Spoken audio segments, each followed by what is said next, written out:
Mike Baker here. Now, I may still be out in the vastness of the Saudi and Jordanian deserts, making my way towards Aqaba during a trek of 700 miles, but the PDB team, well, they continue working hard to keep you informed.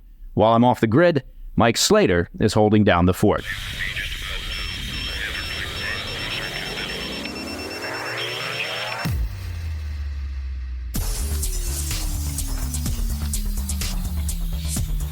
Thanks, Mike. It is Monday, 20 January, 2025. Welcome to the President's Daily Brief. I'm Mike Slater, filling in for the great Mike Baker. Let's get briefed. In today's Spotlight, we're tracking developments from Israel, where a ceasefire is now in effect, and Hamas has released the first 3 hostages in exchange for Palestinian prisoners. Later in the show, we'll cover TikTok's abrupt shutdown in America after going offline Friday evening. The video sharing platform is now awaiting a potential 90-day extension by President Trump. Plus, Tom Homan, the incoming border czar, is reportedly rethinking immigration raids in cities like Chicago and New York following media leaks. And then in today's Back of the Brief, a surprising moment of dissent from within the Taliban ranks. A senior official speaks out against the group's harsh treatment of the female population, offering a rare glimpse of hope for Afghanistan's women. But first, we'd be remiss if we did not start with the biggest story in the world, and that's the inauguration of President Donald Trump. Mr. Trump sworn in as the 47th president at 12 p.m. Eastern, marking the beginning of his second term in office. He is only the second president in American history, behind Grover Cleveland, to serve 2 non-consecutive terms. Grover Cleveland was the 22nd and 24th president, Donald Trump the 45th and 47th. Past inaugurations have been held outdoors in front of the Capitol, but Mr. Trump announced on Friday that this year's ceremony is going to move indoors to the Capitol Rotunda, citing extreme cold in the forecast. However, the Capital One Arena will be open for live viewing of his inauguration address. The day is going to be filled with lots of pageantry, performances lined up from Carrie Underwood, the Village People who performed last night at a speech that Trump gave, Kid Rock, and even Snoop Dogg. A military parade and 3 formal balls are going to round out the festivities. Among the notable attendees will be former Presidents Barack Obama, George W. Bush, and Bill Clinton, as well as a who's who of the tech world, Elon Musk, Mark Zuckerberg, Jeff Bezos, the CEO of Google, and also the CEO of TikTok. On the international front, several world leaders are expected to attend, including Argentina's President Javier Milei, Italy's Prime Minister, and also Ecuador's President. All world leaders who are following in the footsteps of Trump, more populist leaders on the world stage. Notably absent will be the Chinese President Xi Jinping, who declined the invitation but is sending an envoy in his place. It is shaping up to be a historic day in our nation's capital. Now, on to our PDB Spotlight, an update on the Israel-Hamas ceasefire. The first 3 Israeli hostages were released from Hamas captivity and reunited with their families on Sunday. This initial release represents a tentative pause in the 15-month war that has devastated the region. The hostages, all women, were escorted through Gaza City. Escorted is a tough word. It was a tense scene. There were armed Hamas terrorists wearing the Iran-backed group's signature green headbands, and the crowd ballooned into thousands of people. The terrorists' escorts struggled to maintain control before transferring the 3 hostages to Red Cross vehicles for medical and psychological evaluations in Israel. Outgoing President Joe Biden confirmed that the hostages appeared to be in good health. That's relative. Upon their arrival, a moment that brought visible relief and cheers from Israelis gathered around large television screens in Tel Aviv, watching the 3 women reunite with loved ones. The 6-week truce, heralded as a fragile yet significant step, outlines the phased release of 33 hostages, beginning with 3 to 4 hostages per week. The next group is slated for release on Saturday. Simultaneously, the agreement has opened floodgates for humanitarian aid to the Gaza Strip, with hundreds of trucks delivering supplies to the battered enclave. Displaced Palestinians, some returning to what remains of their homes, now share a rare moment of respite. Meanwhile, Israel has agreed to free between 90 to 95 Palestinian prisoners as a part of this exchange. However, the ceasefire has not erased underlying tensions. Its implementation was delayed nearly 3 hours due to Hamas's failure to produce a list of hostages scheduled for release. Before the ceasefire officially began at 11:15 a.m. on Sunday, Israeli airstrikes reportedly killed 26 people in Gaza, the Hamas-run health ministry reports. The Israeli military warned Palestinians and Hamas terrorists to stay clear of their movements as the military retreats to buffer zones inside Gaza. Political ramifications in Israel are already surfacing. Hardline coalition member Itamar Ben-Gvir withdrew his Jewish power faction in protest of the ceasefire agreement, weakening Prime Minister Benjamin Netanyahu's coalition. Despite the withdrawal, the agreement between Israel and Hamas will remain intact. Netanyahu acknowledged the precarious nature of the agreement, affirming that military operations could resume if necessary, a position supported by President-elect Donald Trump. Across Gaza, celebrations erupted as Palestinian residents welcomed a reprieve from Israeli airstrikes, yet the presence of heavily armed Hamas terrorists underscored the precarious stability of the ceasefire. According to the Associated Press, crowds chanted slogans in support of Hamas as many masked, camo-fatigued AK-47-wielding terrorists rolled through the streets, waving flags, donning the crest of the terror group, signaling its unyielding dominance in the territory. The slain Hamas leader, Yahya Sinwar, his brother, Mohammed, has reportedly stepped in to rebuild the terror group's fragmented command structure. The agreement marks the second ceasefire since the war began, following a week-long November pause. Talks for Phase 2 of the agreement are scheduled to begin in 2 weeks, focusing on the release of remaining hostages and broader stability measures.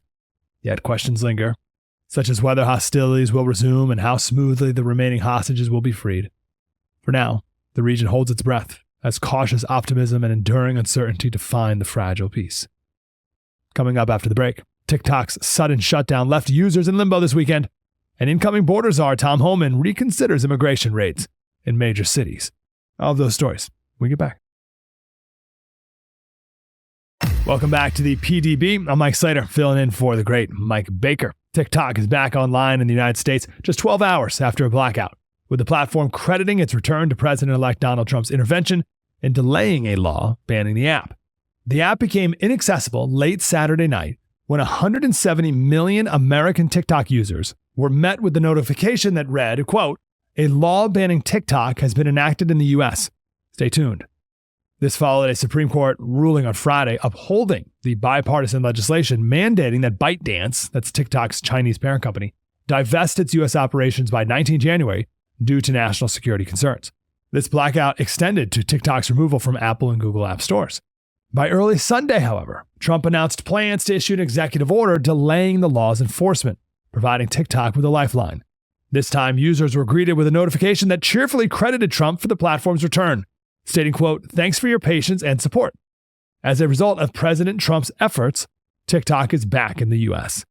The move secures a political win for Trump, even at the dawn of his presidency. Trump urged TikTok's partners to allow the app to be restored, stating, quote, "The order will also confirm that there will be no liability for any company that helped keep TikTok from going dark before my order," citing the law enforcing up to $5,000 per user against companies that host access to the app.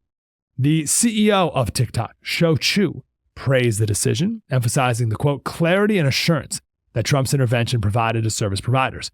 Chu, who's set to attend Trump's inauguration, expressed the company's commitment to collaborating with the incoming administration on a long-term solution to remain operational in the United States. The legislation banning TikTok, signed in April by outgoing President Joe Biden, cited national security concerns over ByteDance's potential data sharing with the Chinese government. While Biden delayed its enforcement by a day, the Supreme Court ruling brought the issue to a head, forcing TikTok offline. Trump's executive order, expected shortly after his inauguration, extends ByteDance's divestment deadline. On Truth Social, Trump framed his intervention as a pragmatic and symbolic gesture, stating, quote, "I have a warm spot in my heart for TikTok," attributing his November electoral success, particularly with young voters, to the platform. Trump proposed a 50-50 joint venture between ByteDance and a U.S.-based owner, but acknowledged that ByteDance's prized algorithm, central to TikTok's success, complicates negotiations. Meanwhile, potential buyers are circling TikTok's U.S. operations. According to CNN, reports suggest interest from billionaire Frank McCourt and Shark Tank star Kevin O'Leary. McCourt floated a plan to purchase TikTok without its algorithm, creating an American-only version of the app, a proposition experts regard as technically daunting. As we reported on the PDB last week, Elon Musk has also floated as a potential buyer. According to Bloomberg and the Wall Street Journal, Musk possesses the resources to buy the app, but it's unclear that he would want to, and he's not publicly commented directly on the acquisition reports.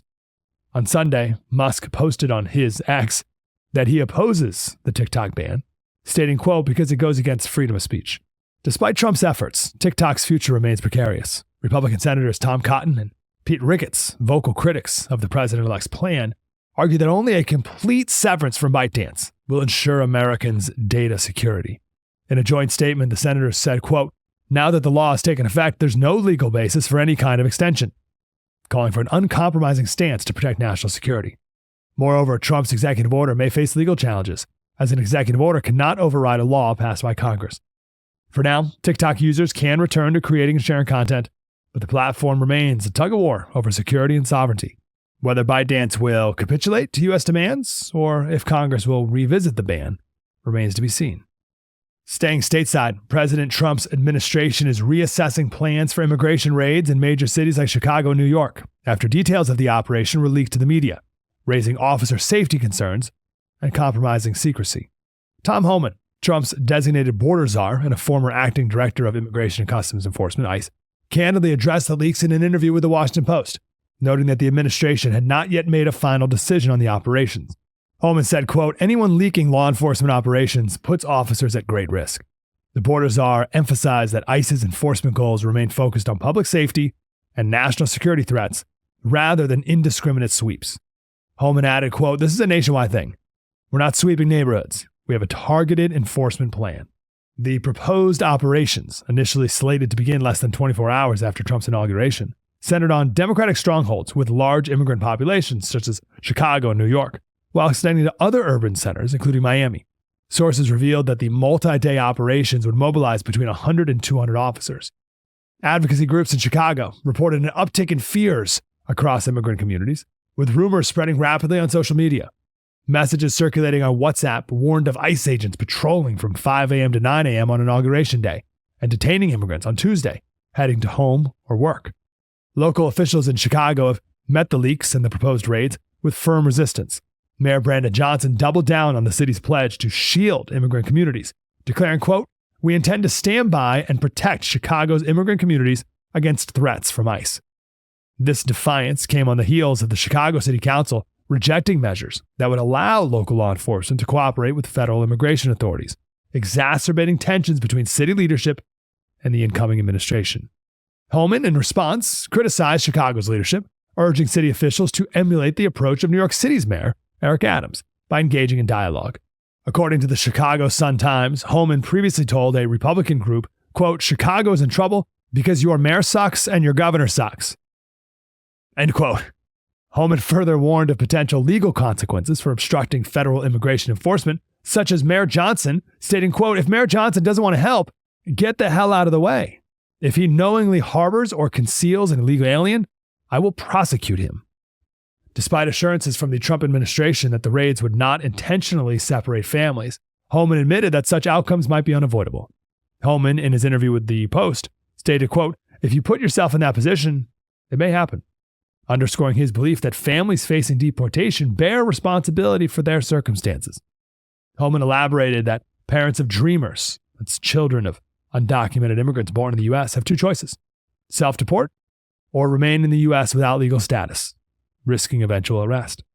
The acting director for ICE during the Obama administration, John Sandwig, decried the leaks for jeopardizing officer safety and the success of enforcement efforts.